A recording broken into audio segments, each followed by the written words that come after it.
Hey guys, this week's discussion video is actually going to be about children and spirits or children in the paranormal, simply because this really hits home to me, especially after what all my sons experienced and what he does experience still today. I wanted to talk a little bit about that. I do believe that children are a little more susceptible to the paranormal simply because they are more open-minded and they just speak of what they hear or see. They're not afraid of what anybody's going to think or anything. They're just telling you what's there. So with that being said, I'll go into what got him started with his experiences, like the first experience he had, which was the day after I lost my dad of last year. We lost my dad very unexpectedly, and the day after his passing, my mother and I and my son were in the living room, and we were still in shock. I mean, we wasn't really speaking or anything. We're just being quiet. And my son not realizing what was going on, because he was 3, nearing 4, but he's still 3 at the time. And we didn't want to upset him either, so he was on the couch playing with his little cars and just minding his own business. And a few minutes later, I seen him kind of stop, and he starts looking up and like following something with his eyes. It really creeped me out, so I was going to ask him, what was wrong. And before I could even get that entire sentence out, that's when he said, "Shh, it'll hear you." So he definitely didn't want us to talk or anything like that. He just, I don't know, he was terrified and wanted it quiet. He's watching this thing for a while, just this terrified look on his face. And a few minutes later, he looks over and you just see this sense of relief come over him. And that's when he said, "It's okay now. Michael's here to protect us." And which I wasn't sure what he was referring to. I just went along with it. I was like, okay, that's good, We was just trying to keep him as calm as possible. And that's when he went on to describe this Michael, which he said was blue and carried a big knife, which we thought was extremely odd that it sounded a lot like Michael the Archangel. But that was the only reference we could think of at the time, and I don't know if it was a coincidence or what, but anyway, it was just strange that he felt this sense of relief whenever he saw this. And then a few minutes later, he's walking in the living room, and he goes towards the fireplace, and he's looking, straight at this wall. And he's like, "Oh," and gets this big smile on his face, and that's when he stated my dad's first name, which really, I had to stop for a second because he didn't know my dad by his first name. He referred to him as Papa. So this was really, interesting, and we still really in shock about everything and trying to take everything in. And he went on, to ask, he's like, "Why can he go through the wall? Why is he wearing different clothes?" He's just really concerned, asking a lot of questions, and astounded. We just didn't, really know what to do at that point. We were just kind of amazed and didn't want to freak him out or let him know anything bad was going on. We was just trying to keep him calm and happy. And, later on that night is when he'd still say things about this thing that he said. He'd say the demon was crawling on the ceiling, and he said the demon came from the burrows, and I don't know, it was just bizarre, and things that really shouldn't be in his vocabulary were things that he was saying. And as this progressed, he actually came to tell me what the demon supposedly said, and when he went to tell me that, when he spoke, oh my God, I don't even know how to explain it. It was like he was speaking in tongues. I don't know. Every time he would try to tell me, I would have to I couldn't stand to hear it, and I didn't want him to finish that sentence because I had no idea what that would lead to. It might not lead to anything, but if it did, I didn't know what that thing's intentions was or why I was trying to get him to say that or what it was saying. So I just tried to, get him to be quiet and not go forward with that. And finally, after a while, he never finished that sentence, and we got him to bed. So we went in his room and laid down, and he finally went to sleep. And that's when, that's a summary of the things that he was saying that day. But the next day is when things actually started physically happening inside the house, which the first thing, which we didn't really think of as paranormal, my mom came in there. She'd been in the other bedroom. She came in there where my son and I was, and she was like, "Oh my God, I think somebody's trying to break in." She said, "The doorknob keeps jiggling." She said, "Every time I go there, I don't see anything, but," she's like, "now it's jiggling really hard." So the first, just my, intentions was I just got my gun from my instinct just to carry with me. And I went through the kitchen into where the laundry room door is the one that was shaking. And there was nothing there. My dogs weren't barking. They bark at anything. If anybody's near, they'll let you know. Even if it's somebody they know, they'll bark at first. So I found that was really odd. I got to the door, nothing was there. The doorknob wasn't shaking when I got there. And we didn't know. We just kind of had to brush that off. We didn't know what to expect. We're just like, okay, that was strange. And wouldn't really talk much more about that. And then the next couple of days is when bizarre things kept happening through the house. For instance, we heard this humongous crash from my son's room, which was across the hall from my office, and we ran from my office into his room, which was still pitch dark. Nobody was in there. I cut on the light and noticed that, on this little shelf in his closet, he had the shelf that had been there forever, and it had all his shoe boxes and toys and things like that up on the shelf. And everything on there had been there at least a year and a half. And all that stuff that was on that shelf was 5 to 6 feet away. It had been thrown. Every single thing was off that shelf. But the odd part was the shelf was still intact. It wasn't loose. It's not like, the shelf fell and the things fell. Just somehow every item that was on that shelf flew 6 feet in front of it without the shelf being, moved or altered in any way. So that struck us as really odd. And as the nights progressed, we had things happen besides that being thrown around the room, we had pictures that would just fall off the walls over and over. Our animals, all my dogs, I have some chihuahuas, and they would go, towards a room that they normally go in very frequently, their favorite places.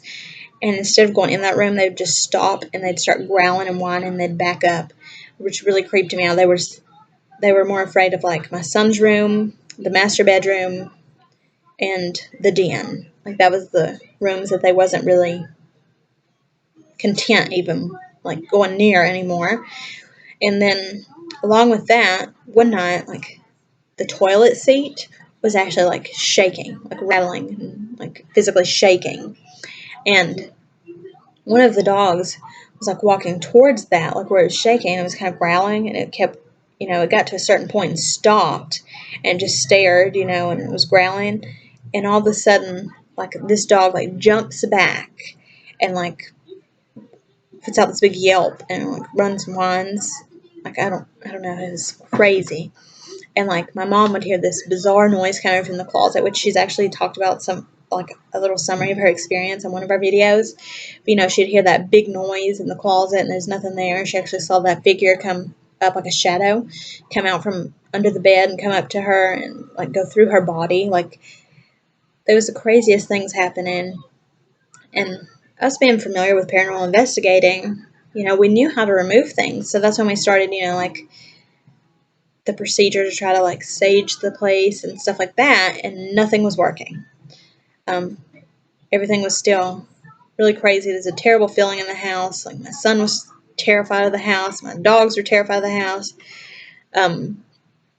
That's when we went to seek help from a friend, which with his help, we had worked on it a couple days and nothing worked. So it took him for everything to work, to be completely successful. It was a matter of 3 weeks for him and about a week for us. So altogether, we spent about a month trying to get rid of this thing.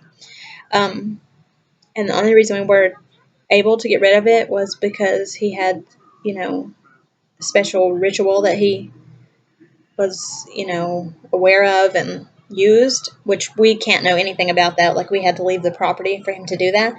But after he conducted these rituals and everything, everything was fine. There was nothing anymore. That was the end of that at the house. Which is really a relief. Everything, it was so the demeanor of the whole atmosphere changed.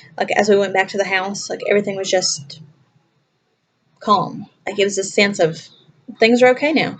My animals weren't afraid anymore. They go in any room just like normal. My son never spoke of anything of that nature at that time again. He never spoke about this demon that he'd been talking about. That all just went away, and things were good. If you've seen our other videos, my mother's had some crazy things happen, at other places she's moved to since she lived with us.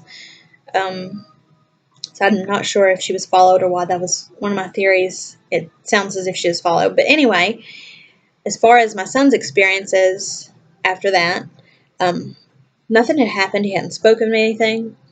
And then this night, randomly, um, this was when nothing was happening. Like, we hadn't had trouble in probably, it was several months after this happened. And he was like, I noticed him get real scared, and he started screaming about these, what he called sharp bubbles.